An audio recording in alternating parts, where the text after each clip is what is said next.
सहनावतु सहनौ भुनक्तु सह वीर्यं करवावहै तेजस्विनावधीतमस्तु मा विद्विषावहै।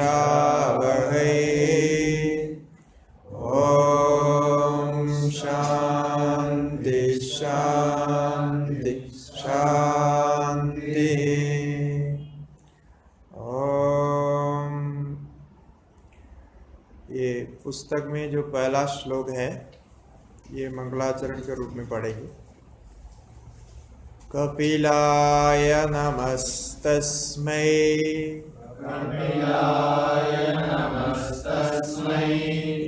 येनाविद्यो दधौ जगदिमग्ने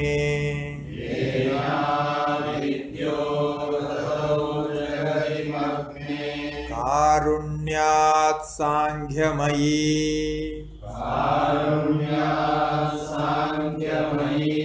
नौरिव विहिता प्रतरणाय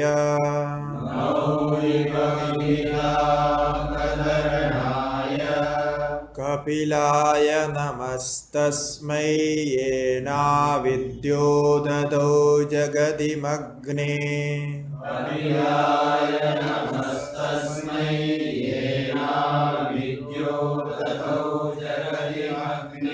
कारुण्यात् सांख्यमयी नौरिव विहिता प्रतरणाय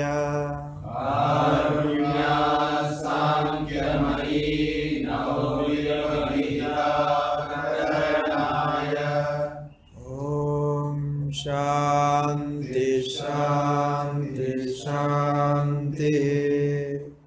सद्गुरु महाराज की जय। कपिलाय नमस्तस्मै येनाविद्यो दधौ जगदिमग्ने। उस कपिल ऋषि को नमस्कार है। तस्मै कपिलाय नमः।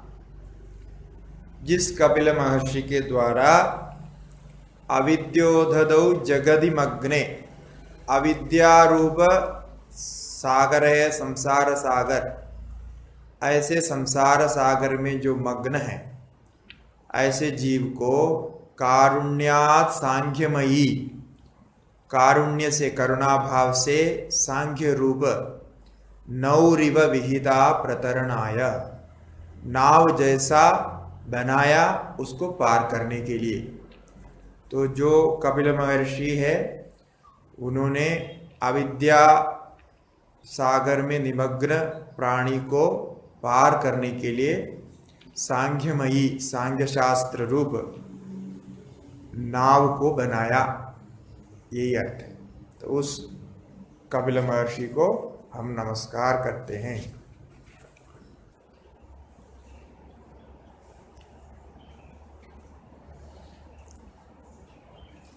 सांख्य शास्त्र के ये प्राथमिक ग्रंथ है सांख्यकारिका।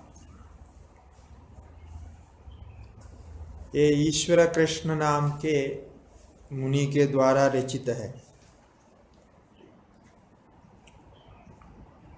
इसमें जो हम सुनते आ रहे हैं, सभी शास्त्र में जो अध्ययन करने वाले को ये शब्द सुनने को मिलते हैं कि प्रकृति और पुरुष,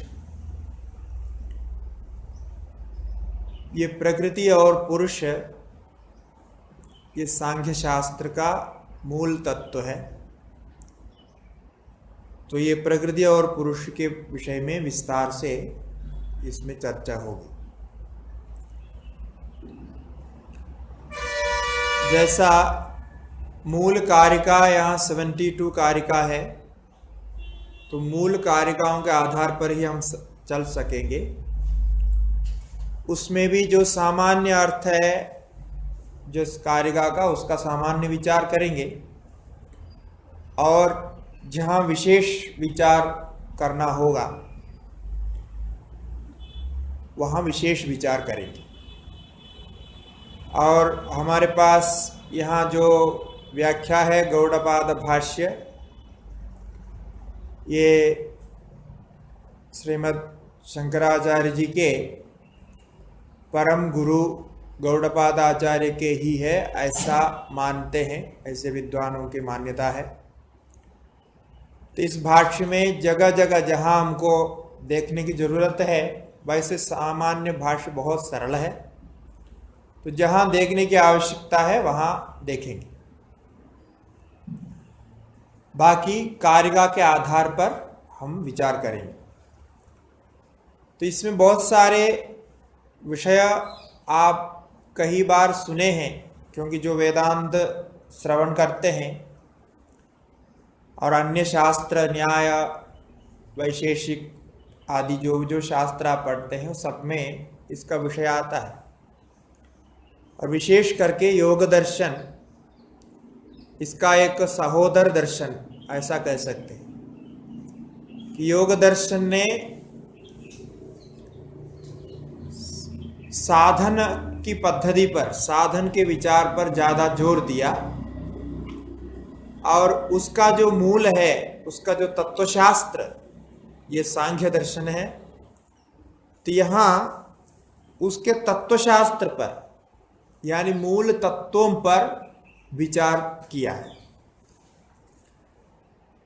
तो अर्थात ये कह सकते हैं, ये सांख्य और योग में ऐसा संबंध है कि सांख्य मूल तत्वों का विचार करके उस पर सिद्धांत निर्णय देता है, और योग दर्शन उसके साधन पर विचार करता है।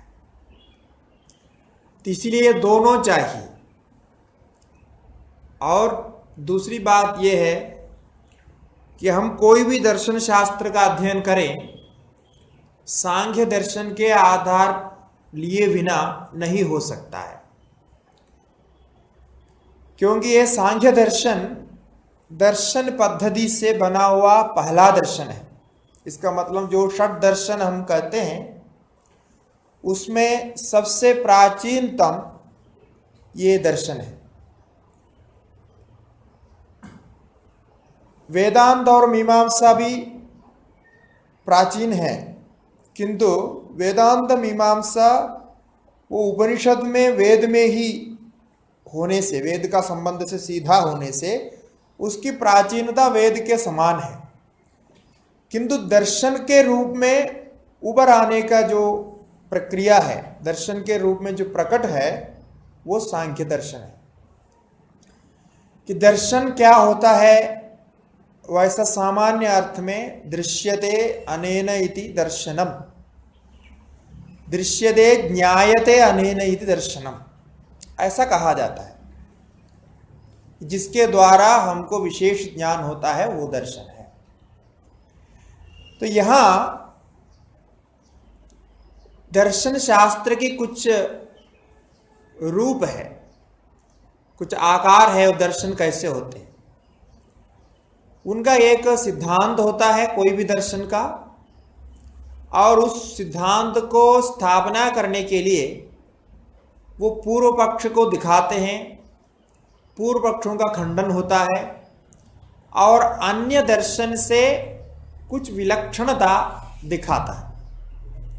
एक दर्शन शास्त्र की एक मर्यादा है, उनकी शैली है। इस दृष्टि से जो दर्शन शास्त्र के रूप में आया, ज्ञान के रूप में आया, विचार के रूप में आया, उसमें सांख्य है, ये पुरातन है। इसके बारे में बहुत कुछ कहना है, किंतु इतना आप समझिए कि आप महाभारत में देखेंगे पुरातन जितने भी हमारे प्राचीन ग्रंथ है सब में सांख्य की बहुत स्तुति की है।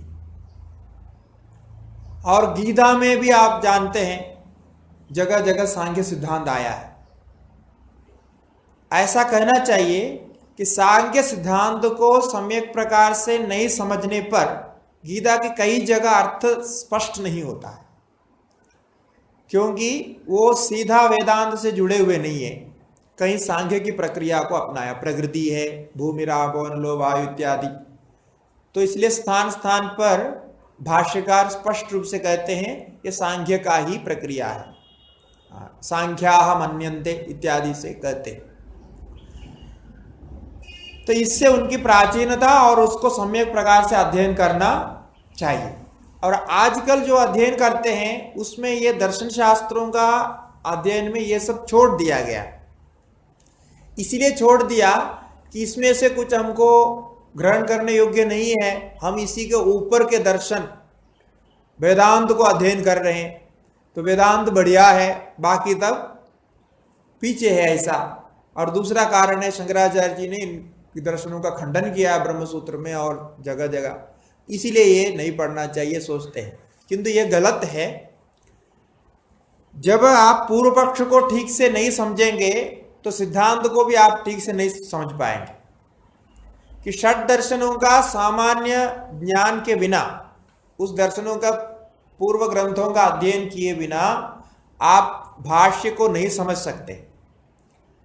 ऐसे भाष्य पढ़ करके शब्दार्थ लगाना तो सरल है, किंतु उसको गहराई से किस पूर्व पक्ष को किस ढंग से खंडन किया, क्यों किया, इसका कारण क्या है और उसमें इसमें भेद क्या है, यह सब जानना जरूरी है। इसीलिए दर्शन शास्त्र का पूर्व पक्ष अध्ययन करना पड़ता है। तो यहाँ हमको इस समय कुछ अवसर मिला है, तो उस अवसर को लेते हुए ये जितना हो सके सांख्य का इस दर्शन पर विचार करेंगे।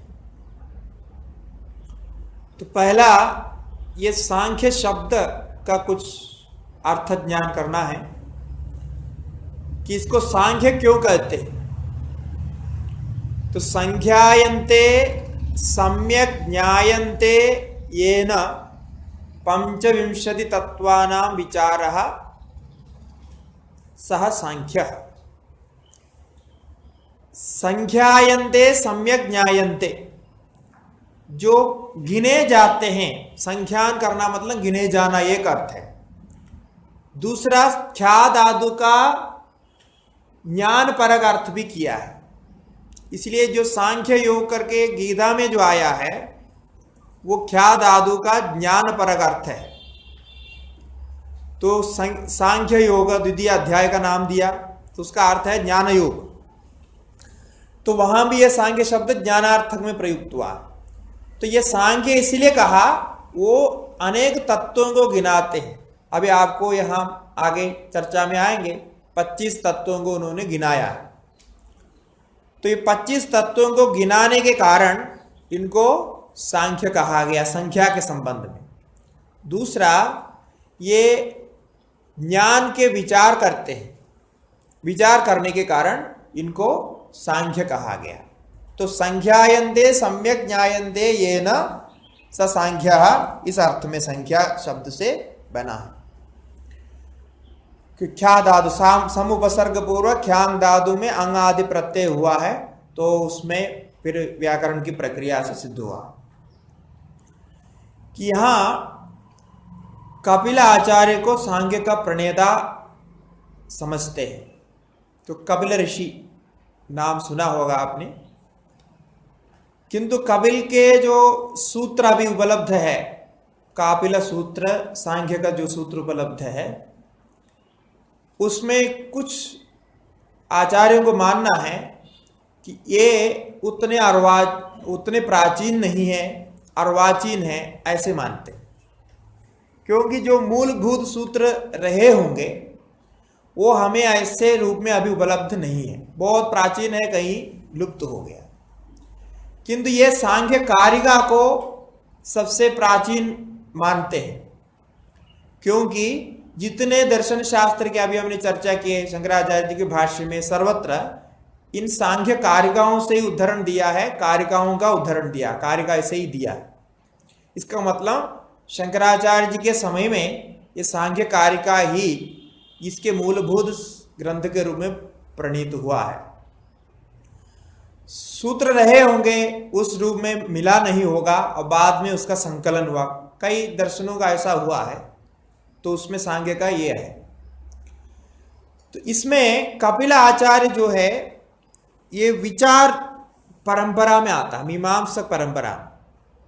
ये क्यों कह रहा हूं कि आप ये समझेंगे कि ये उपनिषद और वेद में संबंध करता हुआ जो दर्शन है वही होना चाहिए। तो सांख्य जो कपिल आचार्य ने प्रणीत किया उसको क्यों मानना चाहिए?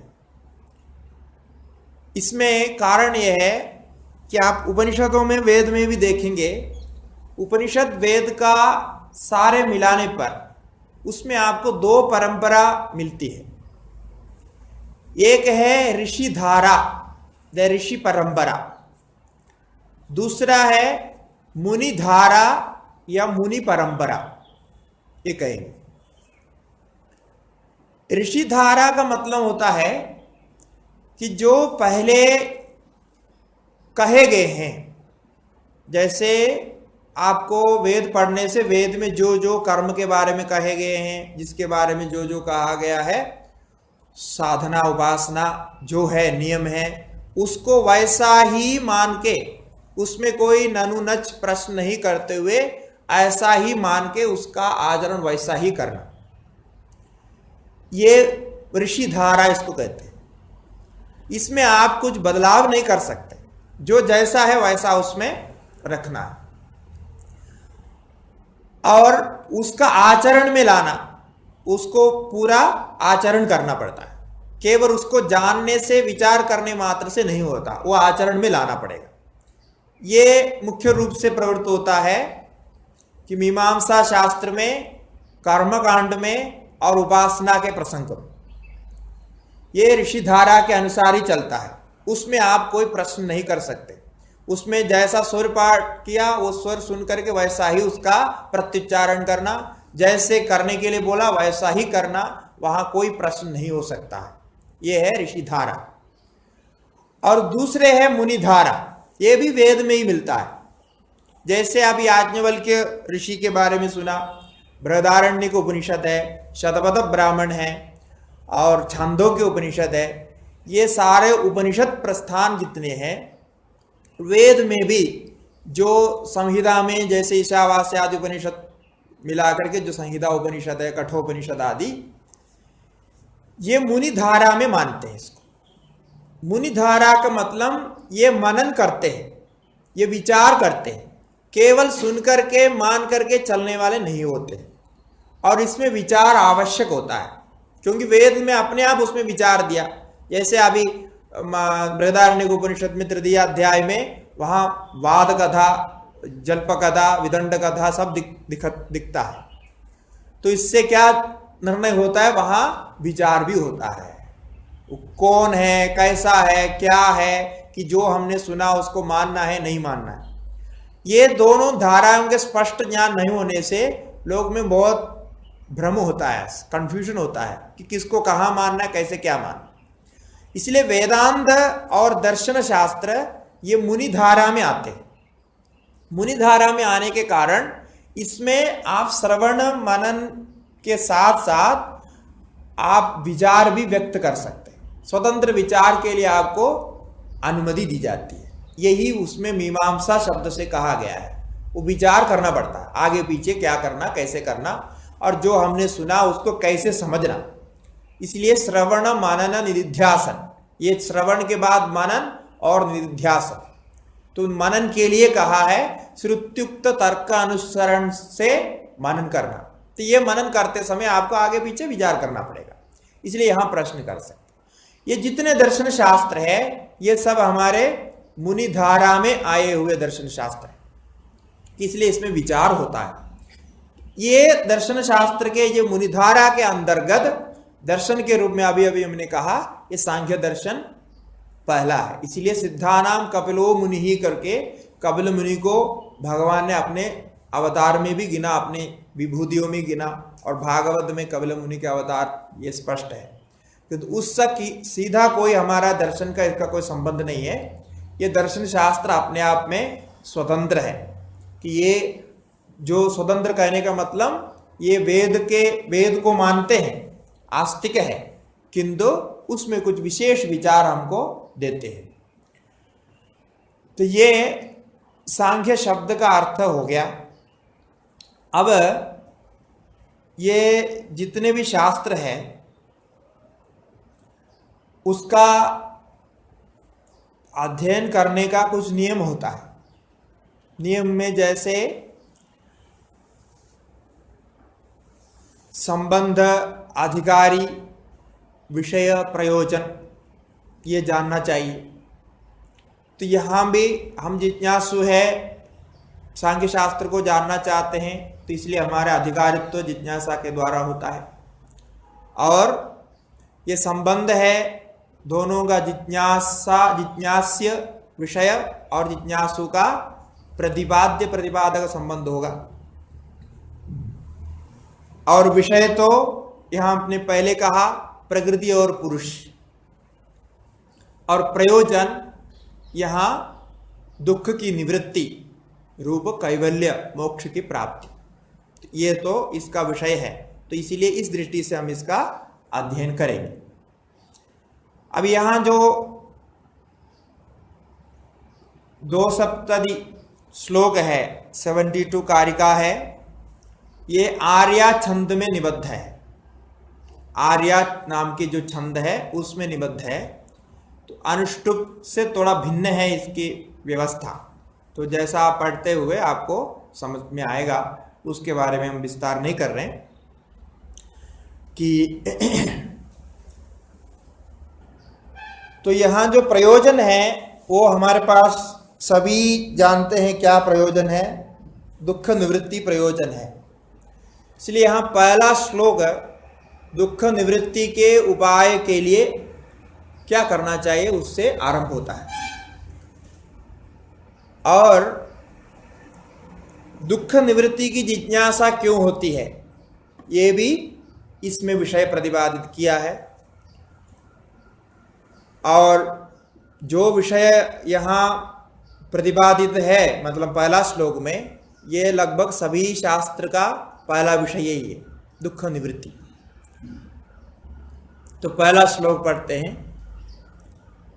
दुःखत्रयाभिघाता जिज्ञासा तदभिघातके हेतौ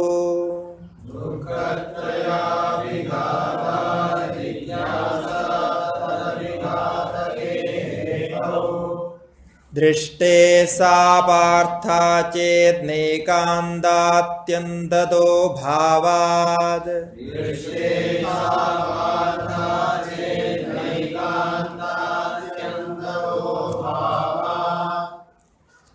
इसका अन्वय ऐसा होगा, दुःखत्रयाभिघातात्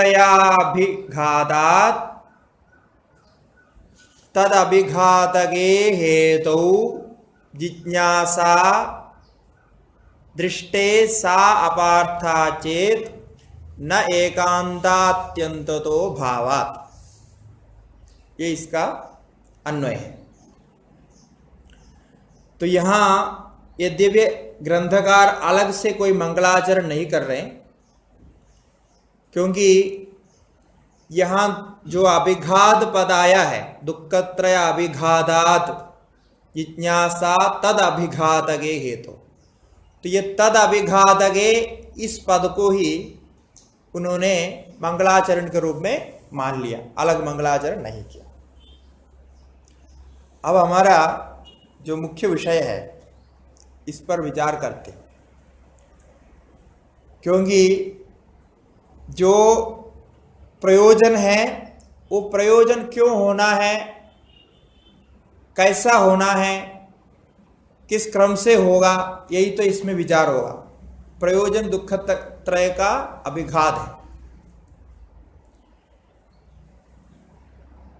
तो पहला ये दुख शब्द आया है, तो ये दुख होता क्या है? और कहाँ होते हैं ये दुख, मतलब किस में होते हैं, कहाँ होते हैं, किसको होता है और कैसे होता है ना। है या दुख करके कुछ, वो भी पहले विचार करना है।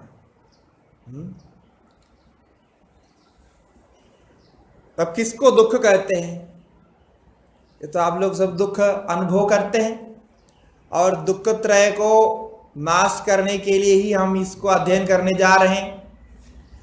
तो जिस असुर को हम मारने जा रहे हैं वो असुर कौन है, कहाँ रहता है, कैसे उसको मार सकता है, इसको जानना जरूरी है। तो आज हम इसी पर विचार करें, क्योंकि ये मूल चीज है। इसमें सारा सांख्य शास्त्र आ जाता है, केवल सांख्य शास्त्र नहीं, इसकी स्पष्टता हो गई तो अन्य शास्त्र का भी अध्ययन अच्छा हो जाता है। बाकी जो आपके लिए युक्ति चाहिए और जो साधन चाहिए वो तो अध्ययन से होता रहता है, साधना अपने आप करते हैं, होता रहता है, सब कुछ होता है। किंतु ये समझना है कि ये दुख है क्या और होता क्या है, किसको हम दुख कहते हैं।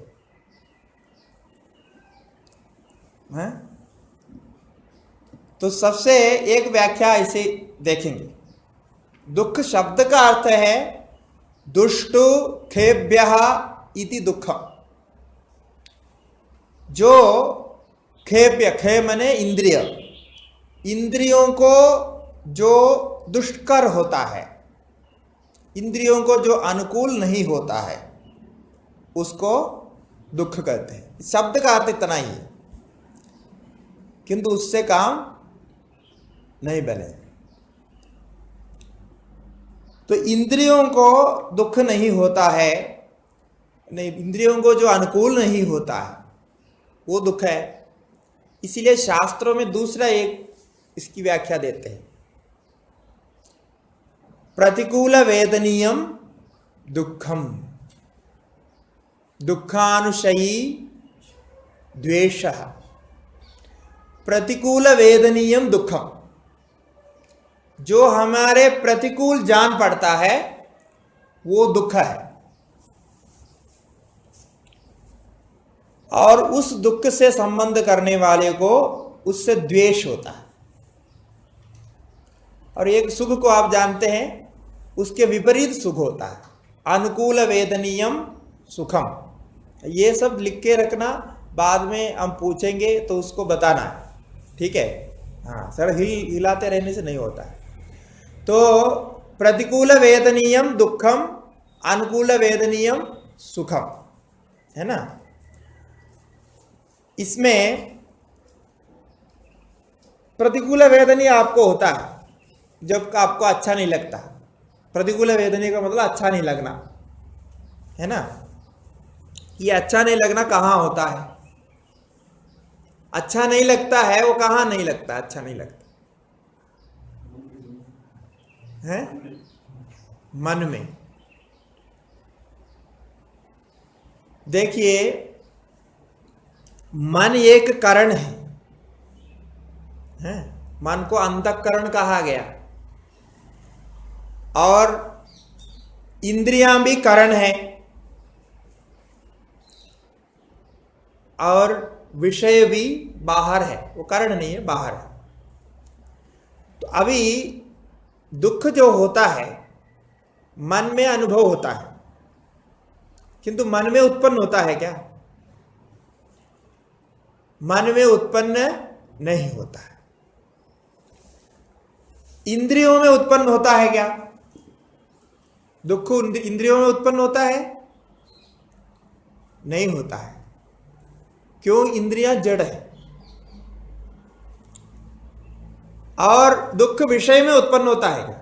जो बाहर विषय है, शब्दादि विषय में दुख उत्पन्न होता है? शब्दादि विषय में दुख नहीं होता है, इंद्रियों में भी दुख नहीं होता है। तो इंद्रियों से शरीर को भी समझना, शरीर में भी कहीं दुख नहीं होता है। क्यों? कारण यह है कि विषय जैसा जड़ है, विषय जड़ है, वैसा ही इंद्रियां भी जड़ है। यह आपने सुना है, जो आप सुने हैं उसी को बता रहे हैं, है ना। इंद्रियां जड़ है, शरीर भी जड़ है, मन भी कारण है, वो भी जड़ है। तो दुख इंद्रियों में नहीं होता है, विषयों में भी नहीं होता है, और मन में होता है, लेकिन मन में संबंध करके नहीं होता है। क्योंकि क्या कारण क्या है? यदि आपने मन को कारण मान लिया, कारण जहां जो कारण होगा वहां दुख नहीं हो सकता। जैसे कि आपको दुख का अनुभव जब होता है कि आपके पास जो कारण है उसमें नहीं होता है, कारण का दुख दूसरे में संबंध करता है। जैसे आंख में कोई खराबी हो गई, आंख में खराबी, आंख से संबंध करने वाले आपको होते हैं, आपको उसका दुख होता है, खराबी आंख में है। जैसे आप पेन से लिख रहे हैं, पेन खराब हो गया तो उससे दुख आपको होता है, पेन को तो नहीं होता है ना। पेन को होता है, पेन को दुख होता है नहीं होता? नहीं होता है। तो पेन से संबंध करने वाला आपको होता है। इससे क्या होता है कि कारण जो होगा, कारण में क्षति आदि आने पर दुख होने वाला और किसी को है। क्यों कहा? ये प्रतिकूल वेदनीयम बोला है। वेदनीयम का अर्थ होता है जानना, प्रतिकूल रूप से जानना होगा। ये जानना जो करता है ज्यादा होगा उसको होता है। इसीलिए विषय में दुख नहीं है। यदि विषय में दुख होता है तो देखने वाले सभी को दुख होना चाहिए था, सभी को दुख नहीं होता है। और इंद्रियों में दुख नहीं होता है क्योंकि इंद्रिय जड़ है, कारण है। इंद्रियों में कुछ वेदिक्रिया होते हैं, उससे अलग से दुख होता है। और मन में होता है करके हमको अनुभव होता है, किंतु मन को भी इन्होंने कारण कोटि में रखा है। इसलिए मन से अतिरिक्त ही किसी को होना चाहिए। समझ रहे ना? विषय तो बाहर हो गया, इंद्रिय भी कारण हो गया। कारण का दुख कर्ता को होगा, किसी और को होगा, किंतु कारण में दुख नहीं होता है। कारण में कुछ व्यतिक्रिया होती है, कारण में दुख नहीं होता। मन में कुछ व्यतिक्रिया होती है किंतु दुख नहीं होता है, वो भी कारण है। इसलिए अब जो कारण होगा उसमें स्वयं दुख का अनुभव नहीं कर सकता। इतना निकल गया। अब शेष क्या रह गया? किसको दुख हो सकता है? ये दुख को ये अनुभव करने वाले को हो सकता है, आत्मा को हो सकता है, ये आप कहेंगे। अभी शेष तो वही रह गया ना। तो आत्मा को दुख कैसे होगा? क्योंकि आत्मा का स्वरूप ये कहा है कि वो चेतन मात्र है, चिद्रूप। ये सांख्य भी कहते हैं और अन्य दर्शन भी इसको मानते हैं, आत्मा चिद्रूप है, चेतन मात्र आत्मा है। और असंगो ही अयम पुरुष, ये असंग है, निसंग है, किसी से संबंध नहीं करता। ऐसे यदि आत्मा को यदि मानेंगे, यद्यपि इस आत्मा का आपको सीधा अभी अनुभव में नहीं है, किंतु शास्त्र कह रहा है इस आत्मा को ये होता है, तो वो जो आत्मा में दुख नहीं मान सकते। यदि उसमें दुख मानेगा तो क्या हो जाएगा? उस आत्मज्ञान से भी कोई फल होने वाला नहीं। इसीलिए वो शुद्ध आत्मा को आप दुखी नहीं मान सकते।